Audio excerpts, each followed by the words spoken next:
आनंदपुर गांव के जंगल में पीलू रहती थी। वो एक गरीब चिड़िया थी और घर में ही अचार बनाने का काम करती थी। उसका पति बंटी कबूतर उसकी मदद करता था और बाकी टाइम वो ऑटो चलाता था। दोनों पति पत्नी हनुमान जी की भक्ति करते थे और उन्हें हर दिन लाल फूल और लड्डू भोग में लगाते थे। पीलू हनुमान जी की पूजा करने के बाद एक टोकरी में अचार लेकर बाजार में बेचा करती थी। एक दिन बंटी काम से लौट रहा था, तभी उसका एक्सीडेंट हो जाता है और उसके पैर के साथ साथ उसका ऑटो भी टूट जाता है। देखो पीलू, हमारे घर बहुत बड़ी मुसीबत आ गई है। मेरा ऑटो टूट गया है, मेरा पैर टूट गया है, लेकिन हनुमान जी की भक्ति करना नहीं छोड़नी है हमें। आप सही कह रहे हैं जी। जब हम सुखी थे तब तो अच्छे से भक्ति करते थे। अब थोड़ा दुख आया है तो हनुमान जी से शिकायत नहीं करेंगे, लेकिन हमारे घर का खर्चा मुश्किल से चलता है। अब किराया, दवाई और किराने के खर्चा निकालना मुश्किल हो जाएगा। मुझे तो आपकी बहुत फिक्र है जी। चिंता मत करो, हनुमान जी के आशीर्वाद से मैं ठीक हो जाऊंगा। फिर पीलू बिना आराम किए और तरह के अचार बनाने लगती है और बंटी का ख्याल भी रखती थी। दोनों पति पत्नी अच्छे से हनुमान जी की पूजा किया करते थे। फिर पीलू अचार बेचने जाती थी। एक कालू कौवा पीलू की दुकान के सामने अपनी भी अचार की दुकान लगा लेता है, लेकिन वो महंगा और खराब क्वालिटी का अचार बेचता था। अचार ले लो, अचार आम के, नींबू के, आंवले के, खट्टे मीठे, तीखे अचार। ऐसे ग्राहकों को पीलू बुलाती है। वहाँ पे बबली आती है। आम का अचार कितने कितने का दे रही हो पीलू? बबली सेठानी जी, सिर्फ 50 रुपए की एक बोतल है। मेरे पास तो 12 तरह के अचार है। अरे वाह, अचार से तो बहुत अच्छी खुशबू आ रही है। तो हरी तोती वहाँ आती है। पीलू, ऐसे अचार तो बड़ी बड़ी दुकानों में भी नहीं मिलती है। जी हरी मैडम, मैं इन्हें घर में बनाती हूँ, इसीलिए अच्छी क्वालिटी के तेल और मसाला इस्तेमाल करती हूँ। आप एक बार लेके देखिए, आपके घर में सबको बहुत पसंद आएगा। बहुत बढ़िया पीलू, मुझे आंवले का आधा और मिक्स अचार 1 किलो दे दो। हाँ, मुझे आम और नींबू के 1-1 किलो। इस तरह से पीलू की अचार वहाँ के औरतों को बहुत पसंद आने लगता है और उसकी अब अच्छी कमाई होने लगती है। लेकिन इस बात से कालू बहुत दुखी होता है। कोई भी उसकी दुकान में अचार नहीं खरीदता था। बबली मैडम, एक अचार मेरे यहाँ से भी ले लो। नहीं भैया, आपके अचार से बदबू आ रही है। आपकी दुकान पीलू के सामने नहीं चलेगी। आप कहीं और चले जाओ। कालू गुस्से में आ जाता है। वो सोचता है, मैं अपनी दुकान क्यों हटाऊं? इस पीलू को यहाँ से हटा दूंगा। इसको सबक सिखाना होगा। पीलू के घर में हनुमान जी की बहुत कृपा है। बंटी जी, आज बहुत अच्छी कमाई हुई है। हाँ पीलू, बस कुछ ही दिनों की बात है, मैं भी ठीक हो जाऊंगा तो हम दोनों मिलकर काम करेंगे। और हाँ, अब हनुमान जी के लिए भंडारा करवाएंगे और गरीबों को खाना खिलाएंगे। जी सही कह रहे हैं आप। चलिए हनुमान जी की आरती कर लेते हैं। पीलू और बंटी हनुमान जी की पूजा करते हैं। उन्हें लाल फूल की माला भेंट करते हैं और लड्डू भोग लगाते हैं। लेकिन वो नहीं जानती थी कि कालू कौवा पीलू की अचार बिकने से बहुत परेशान था। इस पीलू के कारण मेरी बहुत बेइज्जती हुई है। मैं इसके अचार को खराब कर दूंगा। रात के समय जब सो रहे थे, तब कालू चुपचाप पीलू के घर में घुस जाता है और देखता है कि दोनों पति पत्नी सो रहे हैं। वो केमिकल का पैकेट लेकर अचार में छिड़कने के लिए जाता है और अचार में केमिकल डाल देता है। इससे बहुत तेज सड़ने की बदबू आने लगती है। पीलू और बंटी जाग जाते हैं। कालू, तुम मेरे घर में कैसे घुस आए? तुम मेरे पूरे अचार को सड़ा दिए हो। कालू, तुम्हें मैं पुलिस में पकड़वा दूंगा। तू वैसे भी टूटा फूटा हुआ है, मैं तुझे और तोड़ दूंगा। फिर तू और तेरी पत्नी भीख मांगना मेरे अचार की दुकान के सामने। मैं तुम्हें कुछ रूखी सूखी रोटियां दे दिया करूंगा भीख में। कालू गुस्से में बंटी और पीलू को मारने के लिए आगे बढ़ता है। तभी वहाँ पर हनुमान जी प्रकट होते हैं और कालू को उठाकर हवा में गोल गोल घुमाने लगते हैं। और उसकी अपने गधा से बहुत पिटाई कर देते हैं। कालू बहुत डर जाता है। पीलू और बंटी हाथ जोड़कर खड़े रहते हैं। मुझे माफ कर दो हनुमान जी। तो हनुमान जी कहते हैं, तू मेरे भक्तों से माफी मांग जिनको तू खत्म करने वाला था। मुझे माफ कर दो पीलू बंटी। फिर हनुमान जी कालू को जंगल के बाहर फेंक देते हैं। हनुमान जी आपकी जय हो। बेटी पीलू, तुम दोनों ने इतनी गरीबी देखी लेकिन मेहनत करने और मेरी भक्ति करना नहीं छोड़े। हर समय मुझे ही याद करते रहे और गरीबों की सहायता करने की सोचते रहे। मैं तुझे आशीर्वाद देता हूँ कि अब से तुम्हारे सब दुख दूर हो जाएंगे। फिर हनुमान जी वहाँ से अंतर्ध्यान हो जाते हैं और कुछ ही दिनों में आसपास के गांव में भी पीलू से अचार खरीदने के लिए लोग आने लगते हैं। मुनाफा बढ़ जाता है। पैसे आने से पीलू अपनी पति को बहुत अच्छे से इलाज करवा लेती है और ठीक होने पर वो भी उसके काम में लग जाता है। फिर दोनों पति पत्नी हनुमान जी के लिए भंडारा लगवाते हैं। इस तरह से अब उनकी गरीबी दूर हो जाती है और वो हंसी खुशी रहने लगते हैं। श्यामपुर के गांव में पीलू चिड़िया अपने पिता टिल्लू के साथ रहा करती थी। टिल्लू किराना दुकान में काम किया करता था और जब भी दिवाली का मौसम आता तो वो सुंदर सुंदर मिट्टी के दिए बनाकर बेचता था। इस तरह दिवाली में दिए बनाकर बेचने से टिल्लू की ऊपरी कमाई हो जाती थी। एक बार ऐसे ही दिवाली का त्योहार आता है और टिल्लू की तबीयत खराब हो जाती है। वो घर में जब दिए बना रहा होता है तब उसे चक्कर आ जाता है और वो जोर से जमीन पर गिर जाता है। इस पर पीलू आकर उससे कहती है, पिताजी आपकी तबीयत खराब है, आप आराम कीजिए, अब आप दिए मत बनाइए। अरे बेटी, अभी तो दिवाली का त्योहार है, अगर मैं दिए नहीं बनाऊंगा तो मेरी ऊपरी कमाई कैसे होगी? फिर तेरी शादी के लिए भी तो पैसे जोड़ने हैं कि नहीं? पिताजी आप दवाई खाकर आराम कीजिए, मैं दिए बना लूंगी और उन्हें बेच दूंगी। अरे पीलू, तू क्या क्या करेगी? घर का काम करेगी, दिए बनाएगी और फिर तेरी परीक्षा भी तो पास में है, तू उसकी पढ़ाई कब करेगी? तुझे पढ़ लिख कर शहर में भी तो जाना है। पिताजी आप ज्यादा सोचिए मत, दवाई खाइए और आराम कीजिए। अच्छा, जैसा तू बोले। फिर पीलू अपने पिताजी को दवाई दे देती है और जब वो सोने लगता है तब पीलू दिए बनाने लगती है। लेकिन पीलू ना सिर्फ दिए बनाती है बल्कि उनमें सुंदर सी पेंटिंग भी कर देती है। इससे उसके दिए और भी सुंदर लगने लगते हैं। अगले दिन पीलू दियों को ले जाकर बाजार में बेचने के लिए जाती है। दिए ले लो, दिए, सुंदर सुंदर दिए, दिवाली के दिए, सुंदर सुंदर दिए, रंग बिरंगे पेंटिंग वाले दिए। पीलू के पास बबली चिड़िया आती है। पीलू, ये दिए तो बहुत सुंदर लग रहे हैं, महंगे हैं क्या? अरे नहीं बबली जी, आपके घर की शान में 4 चांद लगा देंगे और ये महंगे भी नहीं हैं। अच्छा बता कितने के हैं ये दिए? बबली मैम, ये 20 रुपए के 4 दिए हैं, बताइए आपको कितने दूं? फिर बबली दिए लेकर वहाँ से चली जाती है। हरिया काका पीलू की दुकान में आते हैं। अरे पीलू, ये दिए तो बड़े सुंदर लग रहे हैं। हाँ हरिया काका, ये आपके बंगले की शान बढ़ाएंगे, इन्हें आप ले जाइए। हाँ, ऐसे दिए तो मैंने अपने जिंदगी में कभी नहीं देखे, ये तो बहुत सुंदर हैं। इस तरह से पीलू के पूरे दिए उस दिन बिक जाते हैं और वो खुशी खुशी घर आती है। इसके बाद पीलू अपने पिताजी को उस दिन की कमाई दिखाती है।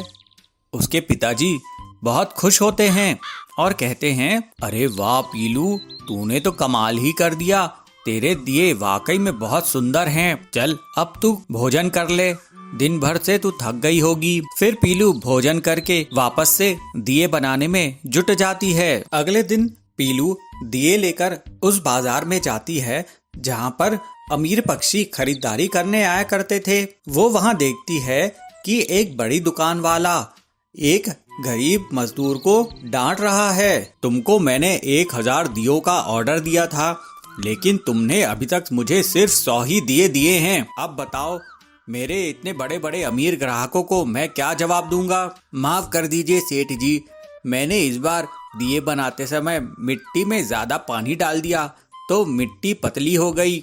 इस वजह से मैं आपको दिए नहीं बना के दे पाया हूँ। अरे तूने मिट्टी में पानी मिलाया या पानी में मिट्टी मिला दिया है?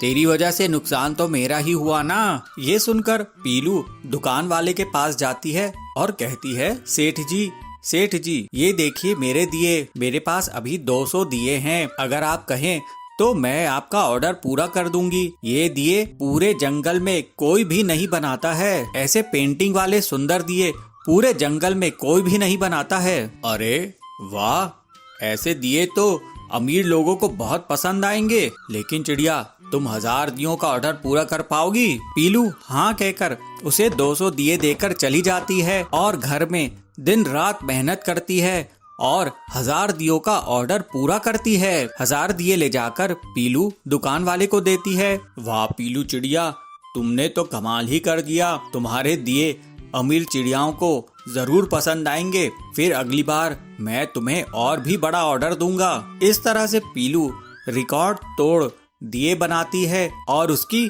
रिकॉर्ड तोड़ कमाई होती है। फिर पीलू अपने पिता के साथ खुशी खुशी रहने लगती है।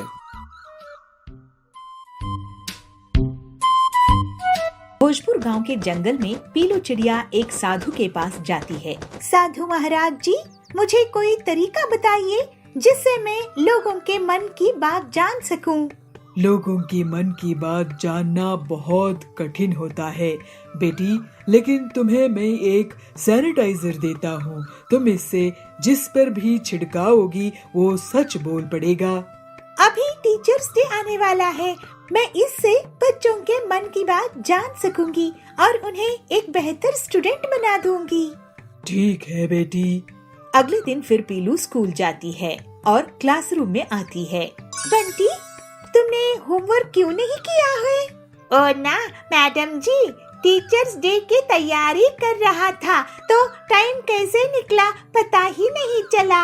पीलू उस पर साधु का दिया हुआ सैनिटाइजर छिड़का देती है और वो सच बोलने लगता है।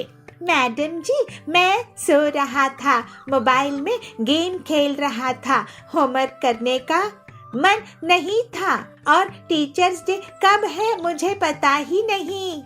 अब बोले ना असली बात। बंटी को पनिशमेंट मिलती है। कालू ये सब देखकर सोचता है, मैं ये सैनिटाइजर चुरा लूंगा। कालू पीलू के बैग से चुपचाप सैनिटाइजर चुरा लेता है। फिर वो मजे लेने लगता है। वाह भाई साहब, आपके बेटे को तो बहुत अच्छी नौकरी लगी है। कालू उस पर सैनिटाइजर छिड़का देता है। मेरा बेटा आपके बेटे से ज्यादा टैलेंटेड है। आपका बेटा रिश्वत देकर नौकरी में लगा है। अरे क्या बकवास कर रही हो? और कालू हंसता है। शाम में कालू पीलू और उसके पति जाबाज के घर के पास जाते हैं। क्यों जाबाज जी, आज भी आप घर लेट आए हो? कहाँ थे? वह एक दोस्त से मिलने अस्पताल गया था। कालू उस पर सैनिटाइजर छिड़का देता है। अरे मैं कोई अस्पताल नहीं गया था। तुम टीचर हो ना, तो तुम्हारी डांट से डर लगता है तो थोड़ा झूठ बोल दिया। मैं तो बार में गया था। हाँ, अभी मजाक चकाती हूँ तुमको। जाबाज की झाड़ू से पिटाई हो जाती है। ये देखकर कालू बहुत ही खुश होता है। तभी पीलू उससे सैनिटाइजर छीन लेती है और कालू को डांट लगती है। कालू, ये तुम स्टूडेंट्स के भले के लिए था, तुम्हारी मस्ती के लिए नहीं। अब तुम टीचर्स डे में 5 ऐसे लिख कर लाओगे। अगर कोई बहाना बनाए तो याद रखना, मेरे पास ये सच उगलने वाला सैनिटाइजर है। जी मैडम। ये सुनकर कालू वहाँ से भाग गया। अरे पीलू, ये साधु का दिया सैनिटाइजर इतना असरदार है, ये तुम इससे कड़क की मदद क्यों नहीं करती? सुना है वो एक बहुत बड़े चोर को पकड़कर लाया है, लेकिन वो पैसा कहाँ छुपाया है ये नहीं बता रहा है। मेरा भाई इंस्पेक्टर कड़क की भी मैं इसी सैनिटाइजर से मदद करती हूँ। फिर पीलू कड़क के पास पुलिस स्टेशन जाती है। कड़क भाई, ये सैनिटाइजर लो और इस चोर पर छिड़का दो। पीलू के कहने पर कड़क वैसा ही करता है और चोर पूरा सच उगल देता है। फिर सभी बच्चे पीलू को टीचर्स डे पर बहुत सम्मान देते हैं। कालू उस पर 5 ऐसे पूरी ईमानदारी से लिख कर लाता है और सरकार भी पीलू को टीचर्स डे के दिन चोर से पैसा निकलवाने के लिए इनाम देती है। इस तरह से पीलू एक अच्छी टीचर होकर सभी स्टूडेंट्स का जीवन सुधारने में कामयाब होती है। सुंदरपुर नाम का एक राज्य था। उस राज्य में एक दिन एक मुसाफिर आता है जो साधु जैसे पहनावा पहना था। वह शहर के बाहर एक बरगद के पेड़ के नीचे ध्यान के लिए बैठ जाता है। कई दिनों तक वह साधु वहाँ पे बिना कुछ खाए पिए ध्यानस्थ होकर बैठा था। उस राज्य के लोगों को यह लगने लगा कि यह बाबा सच में कोई महान संत है, तो सारे उनके दर्शन के लिए आने लगे। जब यह खबर सुंदरपुर की राजा तक पहुँचती है तो वो खुद भी बाबा के दर्शन के लिए आ जाता है। जैसे जैसे समय बीतता गया तो राजा का वह संत पर विश्वास भी बढ़ने लगा। तो वह संत से राजा अपने छोटी बड़ी सारी समस्याएं, सारी बातें बांटने लगा और उनकी सलाह लेने लगा और उनके रहने के लिए एक अच्छा सा कुटीर भी बनाया और 2-3 सेवक को भी लगा दिया। राजा का कोई बेटा नहीं था, मगर राजा को एक बेटी थी और राजकुमारी बहुत सुंदर थी। राजकुमारी जैसी सुंदर आसपास की कोई राज्य में नहीं थी। सुंदरपुर की राजा ने अपनी बेटी की विवाह बहुत छोटी उम्र में ही बगल वाली राज्य की राजकुमार से निश्चय कर दिया था। महल के सारे लोगों को बात करते हुए सुनकर राजकुमारी भी वह संत से मिलने की इच्छा प्रकट करती है, मगर राजकुमारी को महल से बाहर जाने की इजाजत नहीं थी। मगर एक दिन राजकुमारी को मौका मिलता है और वो सबसे नजर बचाकर साधु को मिलने चली जाती है, मगर यह संत की भेष में ठगता वह कोई साधु नहीं था। जैसे ही वह राजकुमारी को देखता है तो वह मोह में पड़ जाता है और राजकुमारी से विवाह करने की आलोचना करता है। राजकुमारी केवल दिखने में सुंदर नहीं थी, बहुत होशियार भी थी। उसने वो साधु की आंखों में वो लालच देखी और उसे समझ में आ गया कि यह साधु कपटी है। जैसे ही मन में ये विचार आया, राजकुमारी वहाँ से भाग निकली, मगर साधु भी उसके पीछे पीछे उसको पकड़ने के लिए भागा, मगर वह पकड़ नहीं पाया। तो उसको बहुत गुस्सा आया। मुझसे बचकर कहाँ जाओगी? देखो तुम्हारा हश्र मैं क्या करता हूँ। अरे ये तो साधु नहीं है, ये तो कोई कपटी है, इससे तो बचकर मुझे महल पहुँचना ही है। राजकुमारी सोचती ही रही, मगर साधु ने अपने हाथ में जो त्रिशूल था उसको जोर से राजकुमारी की ओर फेंक देता है और राजकुमारी के पैर में वो लग जाता है। अरे मेरे पैर में ये लग गया, अब मैं कैसे भागूं? मगर राजकुमारी दर्द को सहन करने की शक्ति भी रखती थी, वह बहुत हिम्मतवर थी। तो उसने उस त्रिशूल को निकाल फेंका और जैसे तैसे करके महल पहुंच गई। अरे इसको तो किसी और को नजर नहीं आना चाहिए, इस घाव को मैं खुद मरहम पट्टी करूंगी। ऐसे कहते हुए अपनी घाव पे मरहम पट्टी करती है और घबराहट से राजकुमारी रोने लगती है। दूसरे दिन राजा साधु के पास पहुंचता है तो साधु सीधे मुंह बात भी नहीं करते। तो राजा दुखी होता है और पूछता है, क्या बात है गुरुजी? मुझसे कोई भूल हो गई? आप मुझसे बात क्यों नहीं कर रहे हैं? राजन, मैं जो कहूँगा वो शायद तुम्हें अच्छा नहीं लगेगा। कैसी बात कर रहे हैं गुरुजी? कहिए, क्या बात है? तो फिर सुनो राजन, इस राज्य में एक बुरी आत्मा है। अगर उसका अंत नहीं किया गया तो वो सबको खत्म कर देगी। यह सुनकर राजा के मन में घबराहट पैदा हुई और वह कहा, बुरी आत्मा कौन है वो? उसे कैसे पकड़ा जाए? यह आत्मा आपकी महल में एक सुंदर लड़की का रूप लेकर रह रही है। कल रात को ये आत्मा हमसे मिलने हमारे कुटीर पर आई थी, लेकिन जैसे ही हमने अपने त्रिशूल उसकी तरफ फेंका तो उसने अपनी असली रूप में आ गई। उसने एक भयानक रूप धारण कर लिया। अगर मैं साधु नहीं होता तो वो मुझे भी खत्म कर लेती।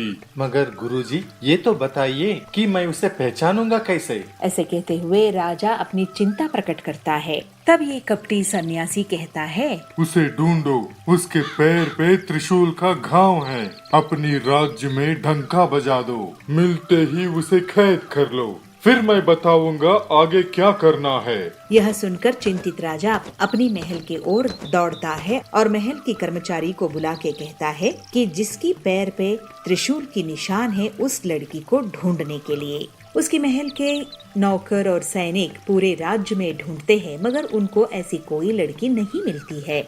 मगर आखिर में यह पता चलता है कि राजकुमारी की पैर पे त्रिशूल का निशान है और यह बात सेवक आके राजा को सुनाते हैं। यह बात सुनते ही राजा परेशान होकर साधु के पास पहुंचता है और सारी बातें साधु को कहता है और यह निवेदन करता है कि शायद साधु से कोई भूल हुआ हो। साधु को तो ये अंदाजा था, वह पहले से ही सोच कर बैठा था और राजा से कहता है, राजन, तू जिसे राजकुमारी समझ रही हो वो असल में तुम्हारी बेटी नहीं है।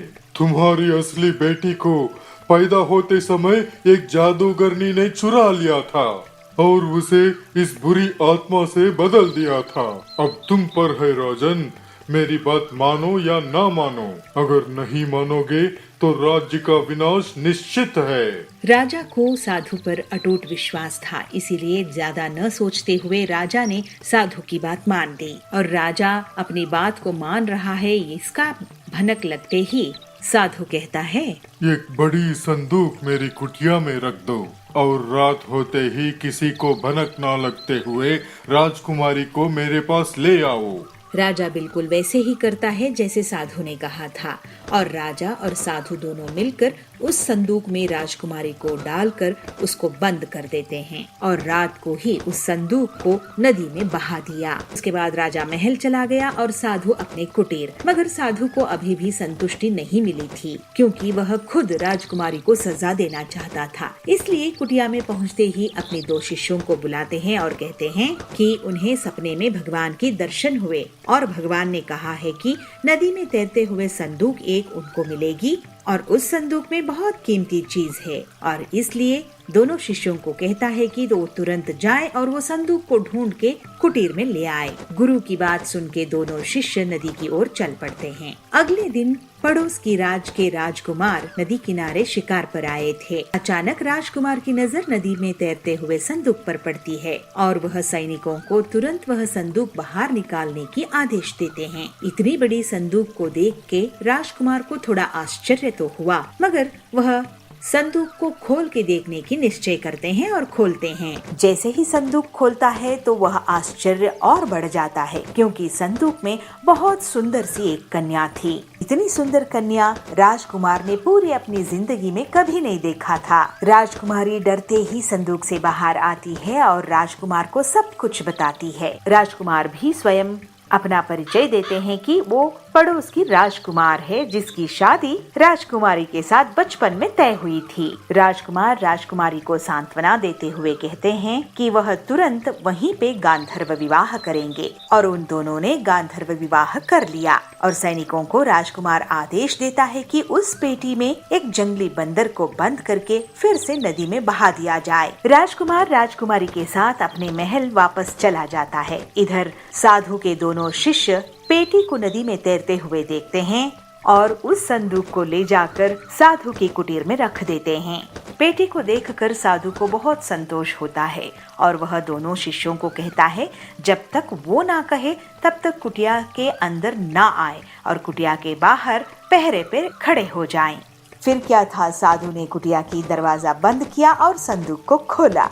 पेटी से निकली हुई बंदर साधु के ऊपर कूदकर उसको बहुत सताती है। साधु चीखता रहा, चिल्लाता रहा मगर कोई कुटिया की दरवाजा नहीं खोला। इस तरह साधु को अपनी किए की सजा मिल गई।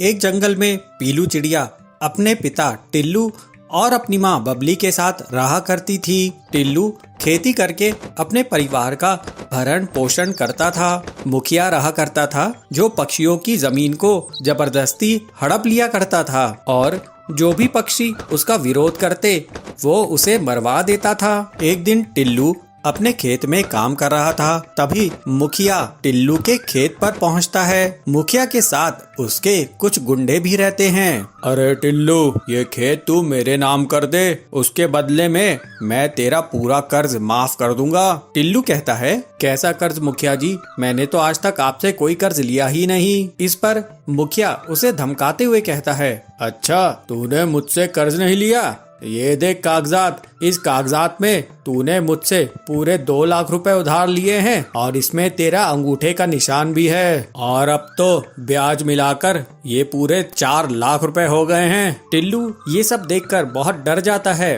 वो गिड़गिड़ाते हुए कहता है, मालिक आप ये सब मत कीजिए, अगर आप मेरी जमीन ले लेंगे तो मेरा परिवार भूखा मर जाएगा। देख टिल्लू, मैं तुझे अभी बहुत अच्छे से समझा रहा हूँ, अगर तू मेरी बात नहीं माना तो फिर तू जानता है अंजाम क्या होगा। इन गुंडों को देख रहा है ना, ये तुझे ऊपर पहुंचा देंगे। इस तरह डराने धमकाने से टिल्लू मुखिया का सामना नहीं कर पाता है और वो डर के मारे उसको अपना खेत दे देता है। टिल्लू उदास मन से घर आता है। बबली उसे कहती है, क्या बात है जी, आज आपकी तबीयत ठीक नहीं लग रही है। अरे बबली, सब बर्बाद हो गया।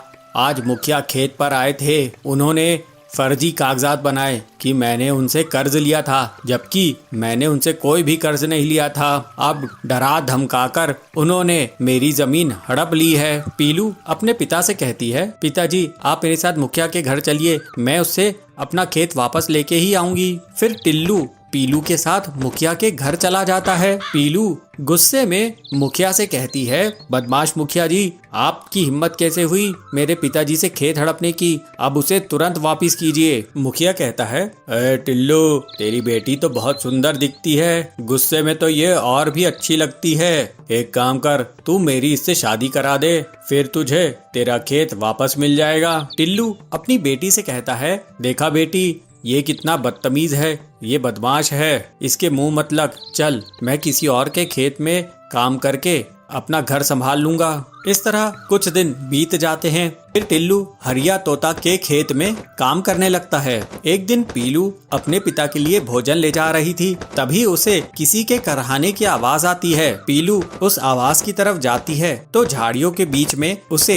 एक पक्षी दिखाई पड़ता है। वो बहुत घायल था और वो करहाते हुए पानी मांग रहा था। पीलू कहती है, ये लीजिए पानी पीजिए। पीलू चिड़िया तुरंत ही उस घायल पक्षी को पानी पिलाती है। फिर वो पक्षी पीलू से कहता है, बेटा तुम्हारा बहुत बहुत शुक्रिया, एक जंगली जानवर ने मुझ पर हमला कर दिया था, मैं बुरी कदर घायल हो गया था, यहीं पास में ही मेरा घर है, तू मुझे मेरे घर तक पहुंचा दे। फिर पीलू उस घायल पक्षी को उसके घर तक पहुंचा देती है। घर पहुंचने के बाद वो पक्षी पीलू को एक बड़ी सी पोटली लाकर देता है। बेटा तूने मेरी जान बचाई है, ये ले, इसमें तेरे लिए इनाम है। बेटी ये कोई साधारण इनाम नहीं है, ये तरबूज के जादुई बीज हैं, इन्हें तू अपने आंगन में बिखेर देना, फिर देखना चमत्कार। फिर पीलू घर आकर उन चमत्कारी बीजों को अपने आंगन में बो देती है। टिल्लू उसे देखकर कहता है,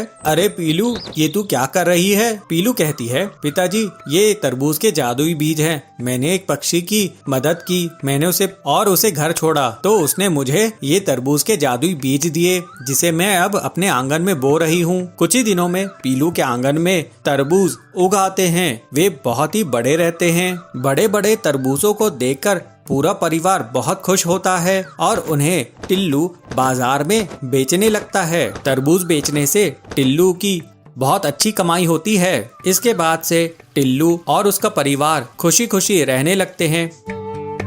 बदलापुर एक छोटे से गांव था। यहाँ बबलू अपने ससुराल में रहता था। उसका ससुराल बहुत गरीब था। बहुत कोशिश करने के बाद भी उसे कोई काम दे नहीं रहा था।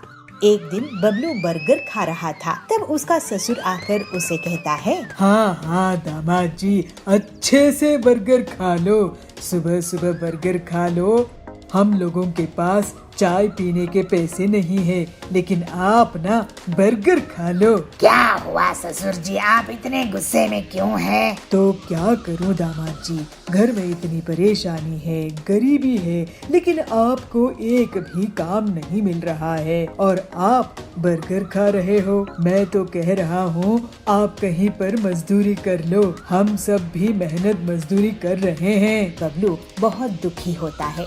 बबलू काम की तलाश में घूम रहा था। फिर वो चाय पीने के लिए एक जगह रुका। वहाँ कालू कौवा आया और बात करने लगा। क्या भाई बबलू, कैसे हो? मैं तो आज शहर जाकर बर्गर खा के आया हूँ, वहाँ बहुत अच्छा बर्गर मिलता है। अरे कालू भाई, मैं भी गांव का बर्गर खाया हूँ, लेकिन यहाँ तो सैंडविच और बर्गर में कोई फर्क ही नहीं है। लेकिन तुम बर्गर खाने के लिए इतनी दूर गए, तुम्हारे पैसे खर्च हुए होंगे। देखो भाई, मुझे तो स्वाद अच्छा मिलना चाहिए। अपने गांव के जंगल में एकदम घटिया बर्गर मिलता है। गांव के लोग बर्गर क्या होता है पता ही नहीं है इनको। उनके लिए वड़ा पाव और बर्गर एक ही तो होता है।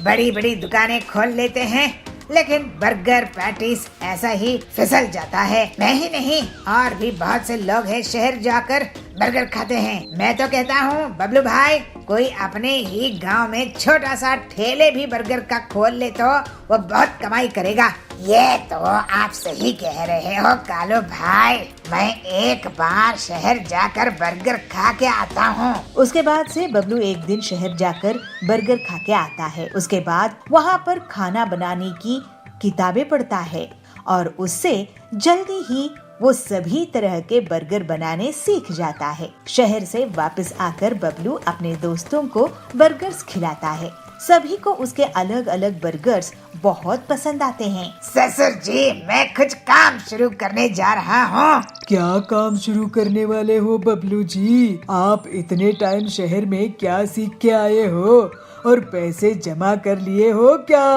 बिना उसके तो कोई काम नहीं शुरू कर सकते। आप बस देखते जाइए ससुर जी। ठीक है, देखते हैं अब क्या कमाल करोगे। ऐसे ही एक दिन बबलू बर्गर बनाने लगता है और कालू को बर्गर खाने के लिए बुलाता है। कालू अपनी पत्नी सुंदरी के साथ बर्गर खाने के लिए आता है। अरे वाह बबलू भाई, ये तो शहर से भी बहुत ज्यादा टेस्टी बर्गर है।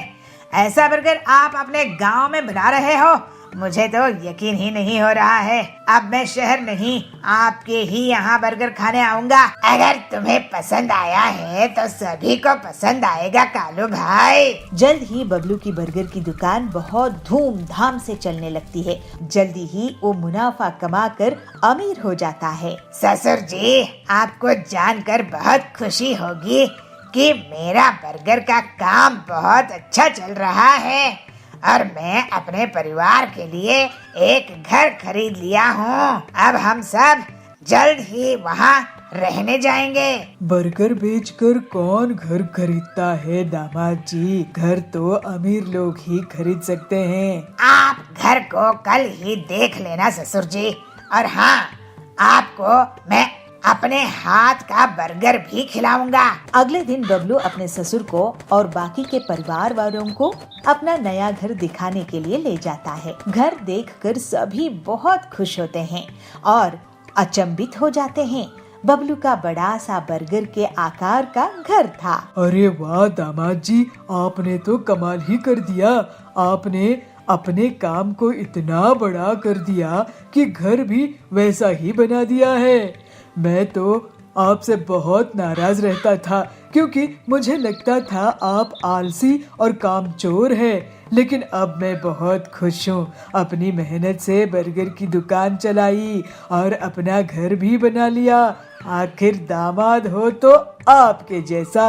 आपका आशीर्वाद है ससुर जी। अब ये बर्गर खाइए। और बबलू के बर्गर का घर पूरे जंगल में प्रसिद्ध हो जाते हैं। उसका बर्गर का घर इतना फेमस हुआ कि वहाँ पर देश विदेश से लोग पिकनिक मनाने आते थे। इससे उसकी कमाई 4 गुना बढ़ गई।